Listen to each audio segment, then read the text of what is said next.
छोटे बच्चे से शुरू हुआ सब कुछ। गांव की शांत गलियों में हर सुबह वो मासूम बच्चा हल्की मुस्कान के साथ पगडंडियों से गुजरता। तालाब के किनारे सुनहरी धूप पानी की सतह पर लहरों की तरह चमकती और पक्षियों की आवाजें जैसे किसी अनजाने रहस्य की दस्तक देती।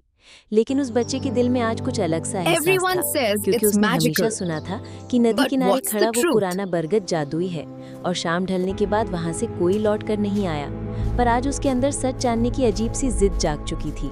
उसने निश्चय किया कि वो इस रहस्य का अंत तक पीछा करेगा और अकेले ही नदी की ओर बढ़ने लगा।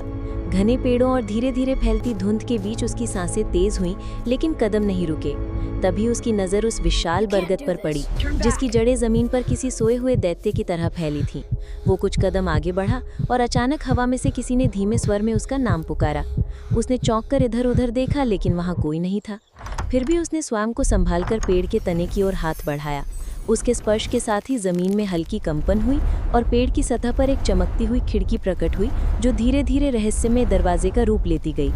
बच्चे ने अपने डर को दबाकर उस रोशनी भरे द्वार में कदम रखा और एक पल में खुद को एक जादुई दुनिया में पाया, जहां हरे भरे मैदान, चमकते फूल और हवा में तैरती सुनहरी किरणें उसके चारों ओर नृत्य कर रही थीं। तभी एक सुनहरी रोशनी उसके पास आकर घूमने लगी और उसने धीरे से भीतर उठती आवाज के रूप में बताया कि इस दुनिया का आलोक स्तंभ बुझ रहा है, क्योंकि लोग अपने सपनों पर विश्वास करना छोड़ चुके हैं। और अगर वो पूरी तरह बुझ गया तो ये जादुई संसार हमेशा के लिए समाप्त हो जाएगा। बच्चा गंभीर हो गया और सुनहरी रोशनी ने उसके सामने एक नीला क्रिस्टल प्रकट किया। उसने उसे अपने सीने से लगाया और इस दुनिया को बचाने का वचन दिया। अकेला आगे बढ़ते हुए अचानक उसके चारों ओर काली धुंध फैलने लगी। हवा में डरावनी आवाजें गूंजने लगी। तू नहीं कर पाएगा, लौट जा।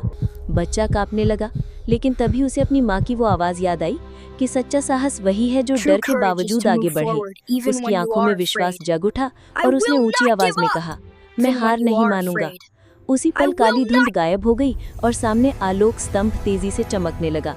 बच्चा धीरे धीरे आगे बढ़कर क्रिस्टल को स्तंभ के भीतर रख देता है। एक तेज प्रकाश चारों ओर फैल जाता है और जब रोशनी धीमी पड़ती है तो वो फिर से बरगद के नीचे अकेला खड़ा होता है, शांत, सुरक्षित और चेहरे पर एक शांत मुस्कान के साथ। वो आसमान की ओर देखता है जैसे किसी अदृश्य शक्ति का धन्यवाद कर रहा हो। फिर धीरे धीरे गांव की ओर लौट जाता है और कहते हैं कि उस दिन के बाद से वो बरगद का पेड़ फिर कभी नहीं कापा, क्योंकि उसे वो बहादुर दिल मिल चुका था जिसकी सदियों से तलाश थी।